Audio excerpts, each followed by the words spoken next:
GoPro collapses from billion to penny stock. In 2002, Nick Woodman founded GoPro after failing to photograph himself surfing, deciding the world needed a camera built for action, not selfies. By the early 2010s, GoPros were everywhere, strapped to helmets, cars, surfboards, and skydivers, flooding YouTube with free advertising and adrenaline. On June 26, 2014, GoPro went public at $24 a share. By October, it hit $93 per share, valuing the company near $10 billion and turning Woodman into a billionaire. Then cracks formed. Most customers filmed one trip, then stopped. Smartphones added 4K video, stabilization, and instant sharing, quietly replacing the need for extra gear. In 2016, GoPro chased growth with media deals in the Karma drone. The drone lost power mid-air.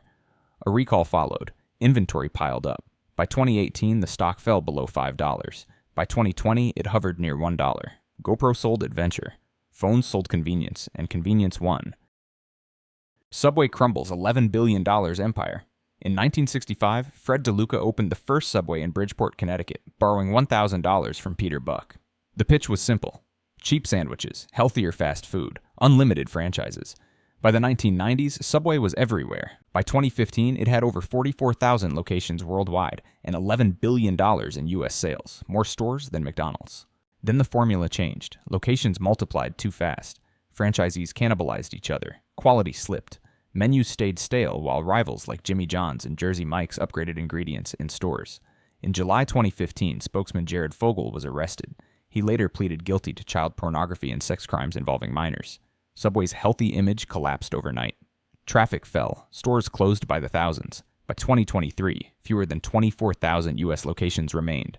That year, Subway sold to Roark Capital for about $9.6 billion. It began as fresh. It ended overstuffed, underwhelming, and quietly toasted. Avon loses its beauty empire. In 1886, Avon began as the California Perfume Company, selling fragrances by mail. Founder David McConnell quickly noticed women outsold men, so he hired them, then built an army of door-to-door representatives. By the 1960s, Avon ladies were everywhere, ringing bells, flipping catalogs, and turning living rooms into beauty counters. By 1999, Avon operated in more than 140 countries and generated over $9 billion in annual revenue. Then shopping changed. E-commerce exploded. Social media reshaped beauty marketing. Customers stopped answering doors and started clicking links, while Avon stayed loyal to brochures and home visits. Digital-first brands moved fast. Avon moved carefully. Sales slowed. Costs rose. Representatives left. In 2016, Avon split off its North American business after years of losses. In 2024, Avon Products Inc. filed for Chapter 11 bankruptcy with billions in debt. Avon built beauty face-to-face. It just didn't notice the door had become a screen. Outback Steakhouse loses its sizzle. In March 1988, Outback Steakhouse opened its first location in Tampa, Florida, selling big steaks, big portions, and a playful Australian theme.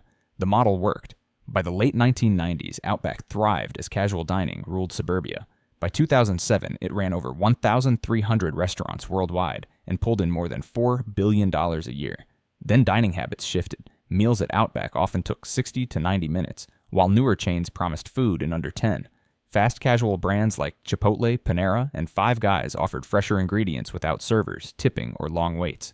Outback stayed tied to heavy menus, full-service staffing, and slower table turns. Food and labor costs climbed. Discounts trained customers to wait for coupons. In 2014, Bloomin' Brands, which operates Outback Steakhouse, admitted traffic was falling. By 2018, hundreds of U.S. locations closed. Outback once sold excess as an experience. Eventually, America decided it didn't need a 2,000-calorie appetizer with dinner. Pizza Hut loses its slice of the market. In 1958, brothers Dan and Frank Carney opened the first Pizza Hut in Wichita, Kansas, with $600 borrowed from their mother. The pitch was radical for its time. Sit down, eat pizza, make it an event. By the 1980s and 1990s, Red Roof Pizza Huts were everywhere, hosting birthdays, Little League parties, and family nights. By 1995, Pizza Hut operated 10,000 locations worldwide and dominated U.S. pizza sales. Then eating habits shifted. Busy families wanted speed, not booths. Delivery became default. Domino's and Papa John's invested heavily in logistics, online ordering, and real-time delivery tracking. Meanwhile, Pizza Hut stayed committed to dining rooms, salad bars, and large footprints that were costly to run and slow to serve. Costs rose. Traffic fell. Stores looked stuck in time. By the 2000s, dine-in sales collapsed. In 2019, hundreds of U.S. Pizza Hut locations were closed. Pizza Hut once owned Friday night. It just didn't notice Friday moved to the couch. Boston Market loses its comfort food crown. In 1985, Stephen Colo and Arthur Coors opened the first Boston market in Newton, Massachusetts, selling rotisserie chicken and home-style sides. The timing was perfect. Americans wanted comfort food without cooking. By the mid-1990s, Boston Market exploded, growing to over 1,200 locations and going public in 1993. At its peak, annual revenue topped $1 billion, and supermarkets copied its menu. Then the expansion caught up. Stores grew too fast. Debt piled up. Food costs climbed. The menu stayed heavy, while tastes shifted toward fresher, faster options. Competitors offered similar meals with fewer calories and shorter waits. In 1998, Boston Market filed for bankruptcy under $1 billion in debt. McDonald's bought the chain in 2000, then quietly sold it off years later. Locations kept closing. Rebrands failed. Customers moved on. Boston Market once replaced home cooking. Eventually, it reminded people why they owned a microwave.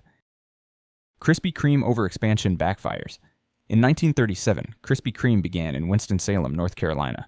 It was supposed to be just a bakery for grocery stores, but the scent was so strong, passersby begged for them. So the founder cut a hole in the wall to sell hot donuts to the sidewalk. The smell was the marketing.